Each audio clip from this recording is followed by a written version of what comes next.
Hello friends. तो जैसे कि हम लोगों ने चैप्टर 2 स्टार्ट किया था और चैप्टर 2 के 2 पार्ट्स को हम लोगों ने ऑलरेडी कवर कर लिया है। आज हमारा तीसरा क्लास है चैप्टर 2 का, ठीक है। और चैप्टर का क्या नाम है, from hunting gathering to growing food. तो सबसे पहले हम लोगों ने जितने भी प्रीवियस टॉपिक्स पढ़ चुके हैं, ठीक है, उन टॉपिक्स को रिवाइज करेंगे और उसके बाद हम लोग आगे के टॉपिक्स को कवर करेंगे। आई होप आप लोगों ने उन दोनों पार्ट्स को देखा होगा। अगर नहीं देखा है तो पहले मैं सजेस्ट करूँगी कि आप लोग उन दोनों पार्ट्स को देखें और उसके बाद हमारे थर्ड पार्ट की ओर आए, तब आप लोगों को चैप्टर को अच्छे से समझने में कोई दिक्कत नहीं होगी। तो आइए सबसे पहले हम लोग 10 मिनट्स रिवाइज करते हैं और उसके बाद हम लोग आगे के टॉपिक्स को कवर करेंगे। सबसे पहले हम लोगों ने तुषार के बारे में पढ़ा था, ठीक है। उसके मन में क्या क्वेश्चन अराइज हुआ कि ट्रेन और बसेस जो है वो 150 ईयर्स अगो चलना स्टार्ट हुए। तो 150 ईयर्स अगो लोग क्या चीज़ से ट्रैवल करते होंगे, ट्रैवल करते भी होंगे या नहीं करते होंगे, ठीक है। फिर हम लोगों ने हंटर गैदरर्स के बारे में पढ़ा। तो हंटर्स कैसे लोग होते होंगे, ऐसे लोग जो बहुत एनर्जेटिक होते होंगे, वो ईजिली एनिमल्स को शिकार करते होंगे। और गैदरर्स मतलब क्या होता है, जो कलेक्ट करते हैं फ्रूट्स आसपास से। और हम लोगों ने देखा था कि हंटर और गैदरर जो थे वो एक जगह से दूसरी जगह मूव क्यों करते थे। तो हम लोगों ने 4 रीज़न्स के बारे में पढ़ा था। पहला रीज़न क्या था कि अगर वो लोग एक ही जगह लंबे समय तक रहेंगे तो आसपास के जितने भी प्लांट और एनिमल रिसोर्सेस है वो क्या होंगे, ख़त्म हो जाएंगे। दूसरा, जितने भी एनिमल्स थे वो क्या करते थे, अपने प्रे के लिए इधर उधर घूमते रहते थे। तो जो भी लोग हैं जो इन एनिमल्स को हंट करते होंगे वो क्या करेंगे, वो भी इन एनिमल्स के पीछे पीछे जाएंगे, उनके मूवमेंट्स को फॉलो करेंगे। फिर थर्ड रीज़न हम लोगों ने क्या देखा था, जितने भी प्लांट होते हैं या ट्रीज़ होते हैं वो डिफरेंट सीजन्स में फ्रूट बेयर करते हैं, इसलिए पीपल को भी सीजन टू सीजन मूव करना होता था। और फोर्थ रीज़न हम लोगों ने क्या देखा था कि जितने भी पीपल है, प्लांट्स है या एनिमल्स है, सभी को सर्वाइव करने के लिए क्या चीज़ का नीड पड़ता है, वाटर का नीड पड़ता है। और वाटर जनरली कहाँ पे फाइंड होता है, रिवर्स में फाउंड होता है, लेक्स में फाउंड होता है। और जितने भी रिवर्स और लेक्स होते हैं वो सब पेरेनियल तो नहीं होते, पूरा साल उसमें पानी तो नहीं आता है। तो वो लोग जब ड्राई सीजन्स होते थे तो वो लोग क्या करते थे, अपने मूवमेंट्स को मतलब मूवमेंट्स करने लग जाते थे, यहाँ वहाँ घूमने लग जाते थे in the search of water. How do we know about this people. फिर हम लोगों ने देखा कि इन लोगों के बारे में हम लोगों को कैसे पता चला। तो हम लोगों को या आर्कियोलॉजिस्ट्स को, ठीक है, कैसे पता चला हंटर और गैदरर के बारे में। वो लोग जिन स्टोन्स को टूल्स को यूज़ करते थे, जैसे कि वुड से बनाते थे वो लोग टूल्स, बोन से बनाते थे, स्टोन से बनाते थे, जिसमें सबसे ज़्यादा बेस्ट सर्वाइवल कौन सा टूल था, तो स्टोन टूल था। इन टूल्स से हम लोगों को इन हंटर और गैदरर्स के बारे में पता चला है। और वो लोग टूल्स को किन चीज़ों में यूज़ करते होंगे, तो हम लोगों ने इसके बारे में भी देखा था। हंटिंग के लिए यूज़ करते थे, डिगिंग द ग्राउंड्स के लिए यूज़ करते थे, स्टिचिंग के लिए यूज़ करते थे। और वुड को वो लोग और क्या चीज़ में यूज़ करते थे, for making huts and tools both. फिर हम लोगों ने मैप 2 को देखा था, ठीक है। तो आइए सबसे पहले हम लोग मैप 2 को देखते हैं और थोड़ा सा रिवाइज करते हैं। ओके, तो अब हम लोग मैप 2 को देखेंगे। जितने भी प्लेसेस रेड ट्रायंगल से मार्क है, ठीक है, वहाँ पे हमें क्या चीज़ का साक्ष्य मिला है, हंटर और गैदरर का साक्ष्य मिला है। Many sites were located near the sources of water. हम लोगों ने चैप्टर 1 में भी पढ़ा था, नर्मदा नदी के किनारे हम लोगों को हंटर और गैदरर्स का साक्ष्य मिला है। तो इससे हम लोगों को क्या समझ में आता है, जितने भी लोग थे वो कोशिश करते थे वो लोग नियर कहाँ पे रहे, रिवर या लेक्स के आसपास रहे, ताकि उन लोगों को पानी की दिक्कत ना हो, ठीक है। वो लोग ऐसे भी जगहों को देखते थे जहाँ पे उन लोगों को खाने पीने का साधन ईजिली मिल जाए, या टूल्स बनाने के लिए जो स्टोन होते थे वो भी उन लोगों को ईजिली मिल जाए। तो आइए सबसे पहले हम लोग मैप 2 देखते हैं। हालांकि इस मैप को हम लोगों ने डिस्कशन कर लिया है, बट फिर भी हम लोग अभी हम लोग एक बार रिवाइज करेंगे इन मैप्स को। सबसे पहले देखिए, पैलियोलिथिक साइट से, फिर न्यूलिथिक साइट है, फिर मेगालिथिक साइट से, अर्ली विलेजेस से और मॉडर्न सिटीज़ है। इन सबको एक यहाँ पे एक जैसे पैलोलिथिक साइट है, इसे रेड ट्रायंगल से मार्क किया हुआ है। फिर न्यूलिथिक साइट है, इसे स्क्वायर से मार्क किया हुआ है। फिर मेगालिथिक साइट है, इसे सर्कल से मार्क किया हुआ है। अर्ली विलेजेस है, इसका भी साइन अलग है। और मॉडर्न सिटीज़, इसे भी एक स्टार से मार्क किया हुआ है। तो सबसे पहले देखिए पैलोलिथिक साइट्स। तो कौन कौन से साइट्स पैलोलिथिक थे? भीमबेटका के बारे में हम लोगों ने पढ़ा भी था। भीमबेटका जो है वो कहाँ पे लोकेटेड है? तो मध्य प्रदेश में लोकेटेड है। फिर कौन सा साइट हमारा पैलोलिथिक था? हुसनजी कहाँ पे लोकेटेड है? तो कर्नाटक में लोकेटेड है। कर्नौल केव्स कहाँ पे लोकेटेड है? आंध्र प्रदेश में लोकेटेड है। As stone tools were important people try to find. फिर हम लोगों ने क्या देखा था कि स्टोन टूल जो थे वो धीरे धीरे इम्पॉर्टेंट होने लग गए थे। पीपल जो है वो ज़्यादातर स्टोन से टूल्स बनाने लगे थे। तो वो लोग ये ऐसा भी कोशिश कर रहे थे कि वो लोग ऐसे जगहों पे रहे जहाँ पे स्टोन टूल जो है वो इजीली क्या हो, अवेलेबल हो।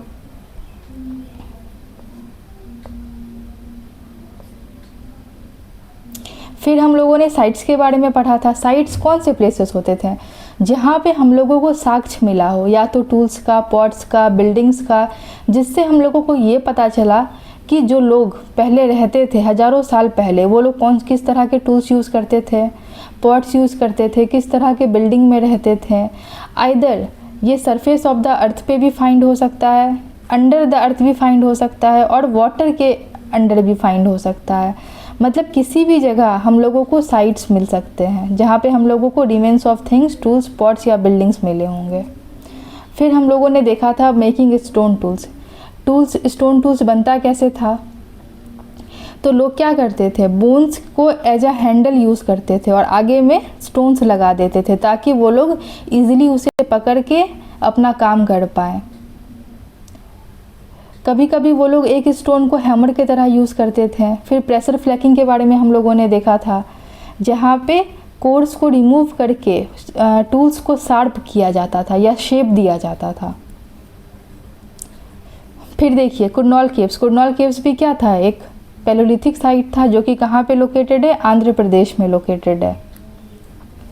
और यहाँ से हम लोगों को क्या चीज़ का साक्ष्य मिला था? तो एसेस का साक्ष्य मिला था, राख का साक्ष्य मिला था, जिससे हम लोगों को ये पता चलता है कि फायर जो है वो बहुत साल पहले यूज़ होते थे।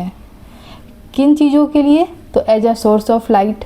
रात में अंधेरा में उन लोगों को कुछ भी दिखता नहीं था, तो वो लोग फायर को यूज़ करते थे ताकि उन लोगों को रात में दिखे। ठीक है, कहीं कोई जंगली जानवर तो नहीं आ रहे हैं केव्स में, या वो लोग जो भी काम कर रहे हैं उनमें उन लोगों को परेशानी होती थी। तो लाइट से उन लोगों का बहुत सारा समस्या का समाधान हो गया। फिर उन लोगों ने मीट को रोस्ट करके खाना स्टार्ट किया। उन लोगों ने एनिमल्स को डराया फायर को यूज़ करके। तो फायर जो था वो बहुत सारी चीज़ों के लिए यूज़ होने लग गया था। फिर अ changing environment 12,000 years ago. 12,000 years ago हम लोगों ने 3 एजेस के बारे में पढ़ा था। पहला था पैलोलिथिक, दूसरा था मेसोलिथिक और तीसरा था न्यूलिथिक। ठीक है, तो ये जो 12,000 ईयर्स अगो है, ये कौन सा एज था? मेसोलिथिक एज था। तो एक बार हम लोग इन एजेस के बारे में देख लेते हैं, इन्हें रिवाइज कर लेते हैं। सबसे पहले क्या आता है? पैलोलिथिक आता है। पैलोलिथिक जो है वो 2 ग्रीक वर्ड से मिलके बना है, जैसे पैल्यू जिसका मतलब होता है ओल्ड, और लिथो उसका मतलब क्या होता है? स्टोन होता है। ठीक है, और पैलोलिथिक पीरियड जो था वो कब से कब तक था? फ्रॉम 2 मिलियन, मतलब 2 lakh years, 20 lakh years ago से लेकर 12,000 ईयर्स अगो तक था, जिसे अगेन लोअर, मिडिल और अपर में भी बांटा गया है। चूँकि ये इतना लंबा पीरियड था, इस वजह से इसे और भी 3 पार्ट्स में बांट दिया गया है ताकि हमें पढ़ने में आसानी हो सके। और जो पैलोलिथिक एज है वो 99% ऑफ ह्यूमन हिस्ट्री को कवर करता है। फिर हम लोगों ने 12,000 से लेकर 10,000 ईयर्स अगो तक के एज को क्या बुलाया है? मेसोलिथिक बुलाया है, जिसे मिडिल स्टोन एज भी बोलते हैं। और इस एज में हमें बहुत सारे इन्वायरमेंटल चेंजेस देखने को मिले हैं। ठीक है, और माइक्रोलिथ्स का भी यूज़ होने लगा था, मतलब छोटे छोटे स्टोन टूल्स का यूज़ होने लग गया था। फिर नेक्स्ट स्टेज हम लोगों ने क्या पढ़ा था? न्यूलिथिक के बारे में पढ़ा था, जो 10,000 ईयर्स अगो आया था। जिसमें फार्मर्स आए, हर्डर्स आए, डोमेस्टिकेशन अच्छे से होने लग गया था। ठीक है, तो हम लोगों ने पैलियोलिथिक, मेसोलिथिक और न्यूलिथिक तीनों एजेस के बारे में देखा। ठीक है, पैलियोलिथिक में क्या हुआ था, ओल्ड स्टोन एज जिसे बोला जाता है। ठीक है, पैलियो का मतलब होता है ओल्ड और लिथोस का मतलब होता है स्टोन, मतलब यहाँ पे मोटे पत्थरों का इस्तेमाल होता था। फिर मेसोलिथिक एज में क्या होने लगा, माइक्रोलिथ्स का यूज़ होने लगा। जिससे माइक्रोलिथ का मतलब क्या होता है, जैसे हम लोग टाइनी बोलते हैं या स्मॉल बोलते हैं, मतलब छोटे और नुकीले पत्थर। और न्यूलिथिक में क्या हुआ था, फाइन कटिंग स्टोन टूल्स का यूज़ होने लग गया था। ठीक है, तो देखो हम लोगों ने पैलियोलिथिक साइट्स के बारे में देखा। यहाँ पे 3 साइट्स को दर्शाया गया। सबसे पहला है भीमबेटका। भीमबेटका को हमने पिक्चर में भी देखा था, जहाँ जिन केव्स में लोग पहले रहते थे। ठीक है, क्या चीज़ से बचने के लिए, रेन से बचने के लिए, एनिमल से बचने के लिए, हीट से बचने के लिए। तो बहुत सारे केव्स जो है वो भीमबेटका में मिले हैं। फिर हुसंजी के बारे में हम लोगों ने पढ़ा था। कुरनौल केव्स के बारे में हम लोगों ने पढ़ा, जहाँ पे ट्रेसेस ऑफ एसेस मिले हैं, राख मिले हैं, जिससे हमें ये पता चलता है कि लोग जो थे वो अवेयर थे। क्या चीज़ से, फायर से अवेयर थे, उनके यूजेस से अवेयर थे।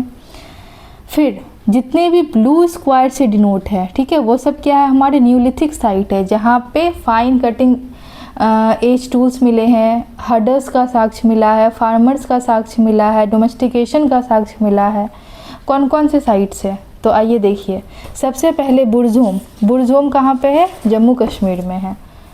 पहला साइट यहाँ पे है, जो कि कहाँ पे है, जम्मू एंड कश्मीर में है।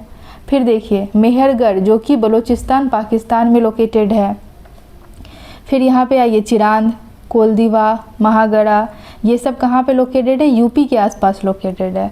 डाउजली हेडिंग, ये कहाँ पे लोकेटेड है, असम में लोकेटेड है। फिर यहाँ पे हल्लूर, हल्लूर कहाँ पे लोकेटेड है, कर्नाटक में लोकेटेड है। ठीक है, और पय्यमपल्ली, पय्यमपल्ली कहाँ पे लोकेटेड है, तमिलनाडु में लोकेटेड है। और आदिचामल्लूर, ये भी तमिलनाडु के आसपास लोकेटेड है। तो टोटल कितने न्यूलिथिक साइट्स है, आइए हम लोग काउंट करते हैं। 1 2 3 4 5 6 7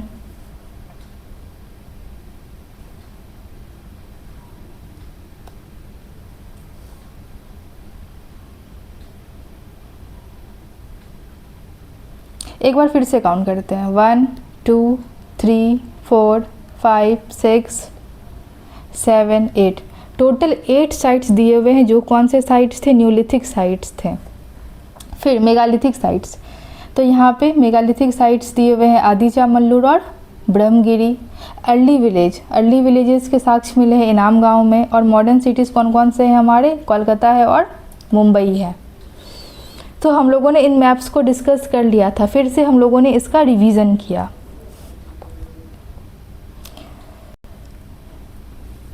उसके बाद हम लोगों ने ये भी देखा था कि लोग जो थे वो जहाँ पे फाइन क्वालिटी ऑफ स्टोन मिलते थे वहाँ के आसपास सेटल होना ज़्यादा पसंद करते थे। फिर हम लोगों ने मेकिंग स्टोन टूल्स के बारे में ऑलरेडी पढ़ लिया है। फिर हम लोगों ने पैलियोलिथिक, मेसोलिथिक और न्यूलिथिक तीनों साइट्स के बारे में अच्छे से पढ़ लिया है। अब हम लोग आगे पढ़ेंगे rock paintings and what they tell us. जितने भी केव्स थे, ठीक है, जहाँ पे अर्ली पीपल जो थे वो रहते थे, उन लोगों ने क्या किया था, वॉल्स में डिफरेंट टाइप्स ऑफ पेंटिंग्स बनाई थी। और उसका सबसे बेस्ट एग्जांपल हम लोगों को कहाँ का मिलता है, मध्य प्रदेश का मिलता है और साउदर्न उत्तर प्रदेश का मिलता है। जैसे भीमबेटका केव्स में लोग रहते थे और वहाँ पे उन लोगों ने बहुत सारे अलग अलग तरह के पिक्चर्स भी बनाए थे, जो आज भी लोग देखने के लिए जाते हैं उन केव्स में। और इतने स्किल के साथ उन लोगों ने बनाया था, इतनी एक्यूरेसी के साथ बनाया था। जैसे यहाँ पे देखिए, यहाँ पे हंटिंग दिख रहा है, ये जो है ये इस एनिमल के पीछे भाग रहा है, ठीक है। ये क्या दिखा रहा है हमें, उनका स्किल दिखा रहा है कि किस तरह से वो लोग इन सब चीज़ों को नोटिस करते थे और ड्रॉ करते थे। हम लोगों को हंटर और गैदरर के बारे में कैसे इतनी जानकारी हुई है, इन सब पेंटिंग से ही जानकारी हुई है। केव्स में और भी बहुत सारे साक्ष्य अलग अलग मिले हैं, जिससे हम लोगों को ये सब जानकारी हुई है कि वो लोग स्टोन टूल्स को यूज़ करते थे, एनिमल्स के पीछे भागते थे, एक जगह से दूसरे जगह जाते थे। हु डिड वॉट, किसने क्या किया था। वी हैव सीन दैट, हम लोगों ने क्या देखा, जितने भी अर्लीस्ट पीपल थे वो लोग हंट करते थे, गैदर करते थे जितना भी फूड प्रोड्यूस होता था, फिर क्या करते थे और तो स्टोन टूल्स बनाते थे। देखो हम लोग इसको एक डायग्राम के थ्रू भी समझ सकते हैं। जितने भी अर्लीस्ट पीपल होते थे वो लोग क्या करते थे, हंट करते थे, फूड को गैदर करते थे और क्या करते थे, स्टोन टूल्स बनाते थे, फिर पेंटिंग्स बनाते थे वॉल पे। Is there any way finding out whether women hunt और मैन। अब एक क्वेश्चन अराइज होता है, क्या सिर्फ मैन हंट करते थे या वुमेन भी इन्वॉल्व थी, ठीक है। एट प्रेजेंट हम लोगों को अभी इसके बारे में रियली पता नहीं है कि आखिर कौन हंट करता था, बस हमें ये पता है कि हंटर गैदरर्स थे और वो लोग हंट करते थे और गैदर करते थे फूड को। और ऐसा भी हो सकता है कि दोनों पॉसिबिलिटीज़ हो, मैन भी हंट करते हो और वुमेन भी हंट करती हो, या ऐसा भी हो सकता है कि कुछ टास्क जो है वो सिर्फ वुमेन के द्वारा किया जाता हो और कुछ जो है वो सिर्फ मैन के द्वारा किया जाता हो। ये भी हो सकता है कि डिफरेंट सब कॉन्टिनेंट में डिफरेंट टाइप्स ऑफ प्रैक्टिसेस किया जाता हो, ठीक है, बहुत सारे चीज़ें हैं। फिर हम लोगों ने एक और पैलोलिथिक साइट के बारे में पढ़ा था जिसका नाम था हुसनजी, ठीक है। हुसनजी जो है वो कर्नाटक में लोकेटेड है। A number of early Paleolithic sites were found here. At some site, in sites में क्या मिला है, लार्ज नंबर ऑफ टूल्स मिला है, all sorts of activities were found. These were probably habitation cum factory sites. In some of the other smaller sites, there is evidence to suggest that tools were made. Some of these sites were close to the springs. Most tools were made from limestone. बहुत सारे tool जो थे वो किन चीज़ों के बने हुए थे, तो लाइमस्टोन के बने हुए थे। इस साइट से हम लोगों को क्या मिला, बहुत सारा साक्ष्य मिला है टूल्स का, अलग अलग चीज़ों से टूल्स बनाए गए होंगे। फिर देखिए ostriches in India. Ostriches were found in India during the palaeolithic site. हम लोगों को ये भी पता चला है कि पैलोलिथिक पीपल जो थे उन लोगों को ऑस्ट्रिचेस की जानकारी थी, क्योंकि large quantities of ostrich egg cells जो थे वो हमें मिले हैं। उसका साक्ष्य कहाँ से मिला है, पटने इन महाराष्ट्र। अब यहाँ पे पटना नहीं है जो बिहार में है, यहाँ पे पटने हैं, इसे ध्यान से पढ़ना होता है, ठीक है। पटने जो कि कहाँ पे है, महाराष्ट्र में है। Designs were engraved on some pieces while beads were made out of them. इनमें से कुछ सेल्स को क्या चीज़ में यूज़ किया गया है, गला का जो माला होता है ना जिसमें बीड्स का यूज़ होता है, इन माला को बनाने में यूज़ हुआ है इन सेल्स का प्रयोग। इससे हमें ये भी पता चलता है कि जो हंटर गैदरर्स थे वो काफ़ी क्या थे, क्रिएटिव थे। फिर देखिए एल्सफेयर। ओके, तो अब हम लोग एक न्यू टॉपिक की ओर बढ़ते हैं, the beginning of farming and herding. Farming और हर्डिंग जो था वो कैसे स्टार्ट हुआ और लोगों को कैसे समझ में आया कि जो ग्रासेस थे वो क्या थे, जो ग्रासेस थे वो ग्रेन बियरिंग ग्रासेस थे, ठीक है, जिसे हम लोग उगा सकते हैं, फार्मिंग कर सकते हैं, एक से बहुत सारे हो सकते हैं। There was a time when several grain bearing grasses including wheat, barley and rice जो था वो ग्रो होने लगा था नेचुरली बहुत सारे पार्ट्स में, ठीक है। जैसे ही क्लाइमेट में चेंज आया, वार्म कंडीशंस अराइज हुए, ठीक है, और धीरे धीरे बहुत सारे ग्रासेस वगैरह उगने लगे। तो जितने भी मैन थे, वुमेन थे और चिल्ड्रेन थे, उन लोगों ने क्या किया, इन ग्रेन्स को कलेक्ट किया, धीरे धीरे उन लोगों ने ग्रो करना स्टार्ट किया, राइपिन करना, धीरे धीरे वो जो ग्रो होने लगा तो धीरे धीरे क्या हुआ, वो राइपिन होने लगा। This may have led them to think about growing plants. और धीरे धीरे वो लोग सोचने लगे कि प्लांट्स को हम लोग किस तरह से ग्रो कर सकते हैं, या हो सकता है कि ये जो ग्रेन है ये गिरा होगा ज़मीन पे और उस ग्रेन से क्या होने लगा, धीरे धीरे ग्रासेस उगने लगे और उसमें फिर से नया ग्रेन आ गया। तो लोगों के मन में यह आया होगा कि इन ग्रेन्स को यूज़ करके हम लोग और भी ग्रेन्स को उगा सकते हैं। तो धीरे धीरे लोग क्या बनने लग गए, फार्मर बनने लग गए। फिर देखिए people could also attract and tame animals by leaving food near their shelter. Okay, example के तौर पे अगर हम लोग लें तो जैसे डॉग है, ठीक है, अगर हम लोग अपने घर के बाहर खाना डेली छोड़ते हैं, डेली खाना को रख देते हैं, तो क्या होगा, अगर हमारे घर के बाहर अगर हम अपने घर के बाहर थोड़ा थोड़ा खाना डेली छोड़ते हैं तो डेली कोई ना कोई एनिमल आके वहाँ पे खाएंगे ही, और धीरे धीरे उन लोगों को आदत लग जाएगी। उनको लगेगा कि चलो आज छोड़ा गया तो कल भी छोड़ा जाएगा, परसों भी छोड़ा जाएगा, धीरे धीरे वो हैबिट में बदल जाएगा। और उसे लगेगा कि अब तो उसे रोज़ वहाँ पे खाना मिल रहा है, तो वो वहाँ पे धीरे धीरे आके सेटल होना स्टार्ट हो जाएगा। तो इसी तरह से लोगों ने किया, लोगों ने क्या किया, अपने घर के बाहर फूड छोड़ना स्टार्ट कर दिया। तो उससे क्या हुआ, धीरे धीरे एनिमल जो थे वो उनके घर के बाहर आने लगे, वो फूड को खाने लगे। और सबसे पहला एनिमल जो था जिसको टेम किया गया था, पालतू बनाया गया था, वो था wild ancestor of the dog. सबसे पहला पालतू बनाया गया जानवर कौन सा था, तो वाइल्ड एंसेस्टर ऑफ डॉग था। Later people encouraged animals that were relatively gentle. धीरे धीरे लोगों को समझ में आने लगा कि जंगली जानवर कौन से जानवर होते हैं, पालतू किसे बनाया जा सकता है। तो ज़्यादातर वो लोग शेप, गॉड, कैटल, इन सबको अपने पालतू जानवर बनाने लग गए थे, जो कि मोस्टली ग्रासेस खाते हैं। उन्हें ये समझ में आने लग गया था कि जो एनिमल ग्रास खाते हैं वो जो एनिमल फ्लैश खाते हैं उनसे कम खतरनाक है।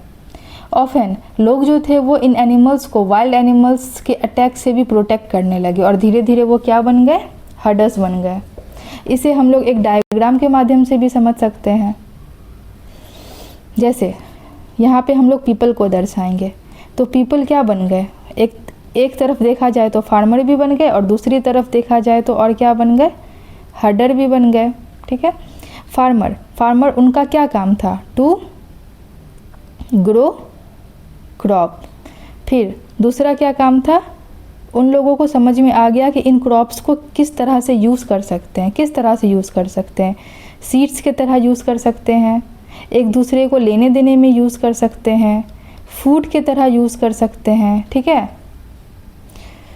और हम लोगों को इन क्रॉप्स का जानकारी कैसे मिला है, तो कुछ जो जल गए होंगे क्रॉप्स, ठीक है, उनका एसेस मिला, उससे हम लोगों को ये पता चला है कि उन लोगों को क्रॉप्स को उगाना आता था। फिर वो लोग हर्डर कैसे बने, धीरे धीरे उन लोगों ने अपने घर के बाहर खाना छोड़ना स्टार्ट किया।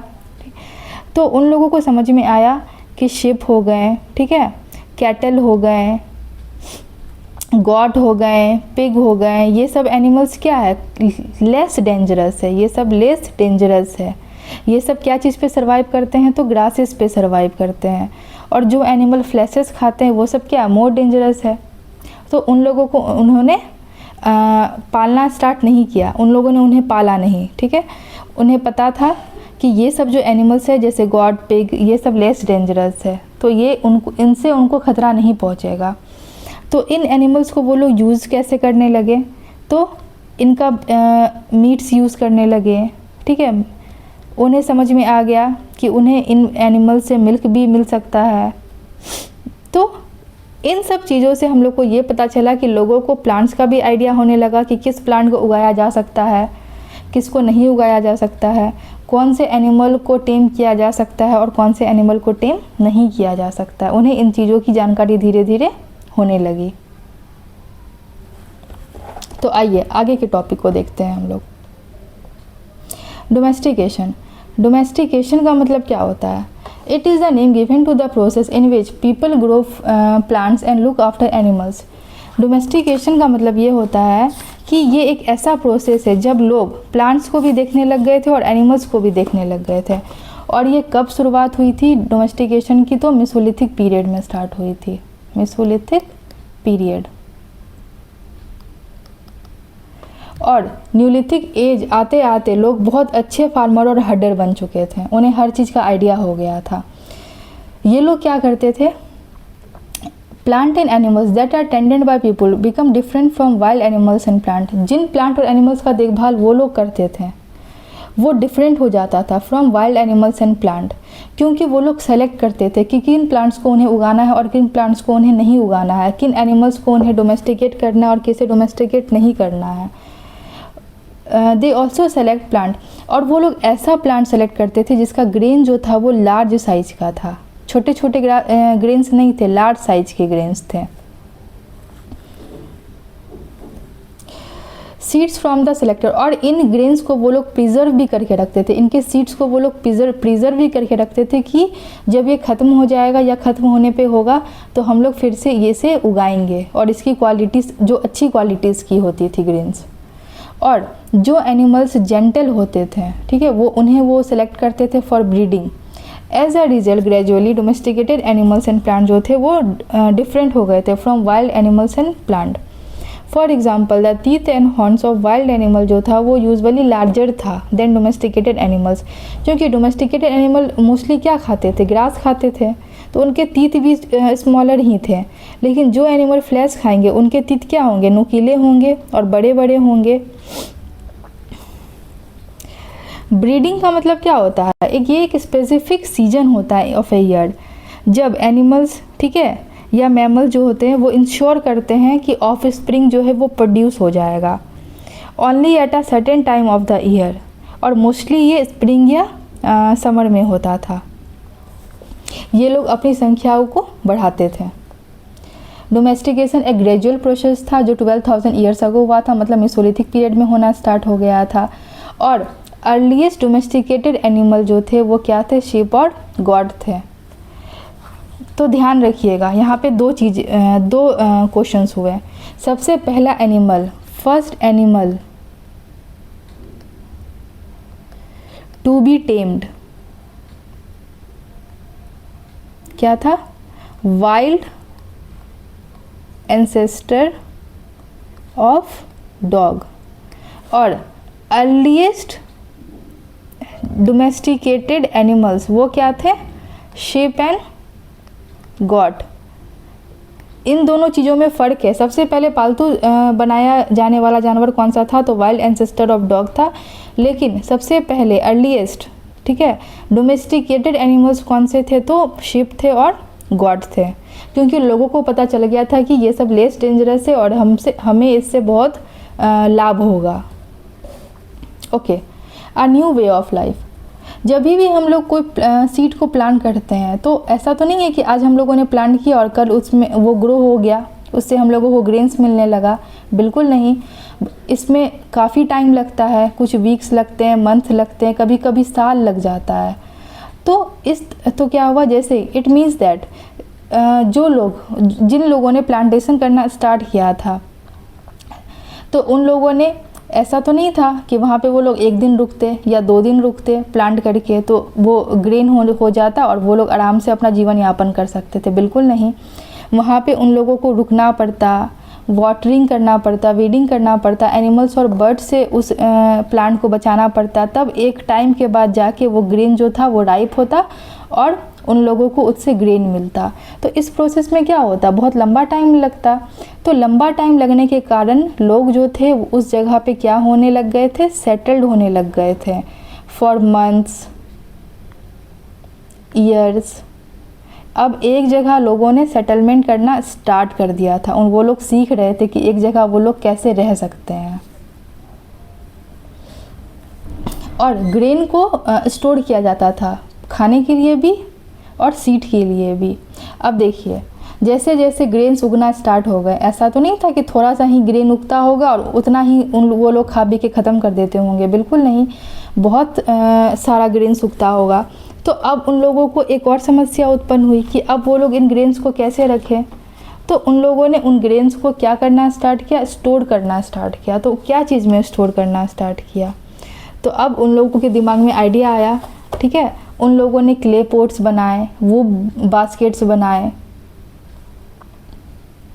डग किया पिट्स को इन द ग्राउंड में ही पिट्स बनाया ताकि वो लोग उसमें ग्रेन को स्टोर कर पाए। उसके बाद देखिए स्टोरिंग एनिमल्स। एनिमल जो थे वो मल्टीप्लाई हो रहे थे naturally, beside they are looked after carefully, they provide milk. Animal जो थे उन लोगों को मिल्क प्रोवाइड करना स्टार्ट कर दिया था। एनिमल्स जो थे वो ब्रीडिंग सीजन्स में नेचुरली मल्टीप्लाई भी हो रहे थे, धीरे धीरे उनकी संख्या बढ़ रही थी। और एनिमल जो थे वो इम्पॉर्टेंट सोर्स थे, क्या क्या चीज़ का, एनिमल्स जो थे वो इम्पॉर्टेंट सोर्स थे। जैसे एनिमल से उनको क्या क्या मिल रहा था, मिल्क मिल रहा था, फूड मिल रहा था, मीट मिल रहा था, that are reared and can be used as a store of food. Okay, तो हम लोगों ने यहाँ तक अच्छे से क्लियर करके पढ़ लिया है। अब देखिए, finding out about the first farmer and हर्डर। अब हम लोग मैप 2 को फिर से देखेंगे और ब्लू स्क्वायर्स के बारे में पढ़ेंगे। तो ब्लू स्क्वायर्स से रिलेटेड जितने भी साइट्स थे हम लोगों ने उसके बारे में देखा। तो उन साइट्स को हम लोग क्या बोलते हैं, जितने भी साइट्स थे ब्लू स्क्वायर से लोकेटेड, उन सब साइट्स को हम लोग न्यूलिथिक साइट बोलते हैं। तो यहाँ से हमारा न्यूलिथिक साइट्स के बारे में पढ़ना स्टार्ट हो जाएगा। तो अभी हम लोगों ने प्रीवियस क्लासेस को रिवाइज किया और मोस्टली मेसोलिथिक साइट्स के बारे में पढ़ लिया अच्छे से। अब कल हम लोग न्यूलिथिक साइट्स के बारे में पढ़ेंगे, पिट हाउसेस के बारे में पढ़ेंगे, मेहरगढ़ के बारे में पढ़ेंगे, ठीक है, केव पेंटिंग इन फ्रांस के बारे में पढ़ेंगे और एक न्यूलिथिक साइट के बारे में भी पढ़ेंगे। तो इन सब टॉपिक्स को हम लोग कल कवर करेंगे। तो फ्रेंड्स, अब हम लोग कल न्यू क्लासेस में मिलेंगे। तो अभी तक मैंने जितना भी पढ़ाया है आप लोग उसे रिवाइज़ कर लीजिएगा, और अगर आप लोगों ने इस चैप्टर को नहीं पढ़ा है तो प्लीज़ कम से कम 2 बार इस चैप्टर को पढ़िएगा, उससे क्लैरिटी बढ़ती है। NCERT को रीड करने से क्या होता है, थोड़ा सा मैं इसके बारे में बताना चाहूँगी। NCERT को रीड करने से क्या होता है ना, लैंग्वेज की क्लैरिटी आती है। जब आप आंसर राइटिंग, जैसे अगर आप BPSC एग्ज़ाम दे रहे हैं तो BPSC में PT के बाद मेंस भी तो होता है ना। तो मेंस में हम लोगों को क्या करना होता है, आंसर राइटिंग लिखना होता है। तो आंसर राइटिंग के लिए जो हम लोगों को लैंग्वेज का ज़रूरत पड़ता है, वो लैंग्वेज का क्लैरिटी हम लोगों को NCERT में मिलता है। अगर हम NCERT को लाइन बाय लाइन पढ़ते हैं ना तो हमारा लैंग्वेज बहुत अच्छा हो जाता है। इसलिए मैं हमेशा ये बोलती हूँ कि एटलीस्ट आप लोग एक चैप्टर को ट्वाइस पढ़िए, थ्राइस पढ़िए। इससे आप लोगों के लैंग्वेज में क्लैरिटी आएगी, आंसर राइटिंग लिखने में इजी होगा।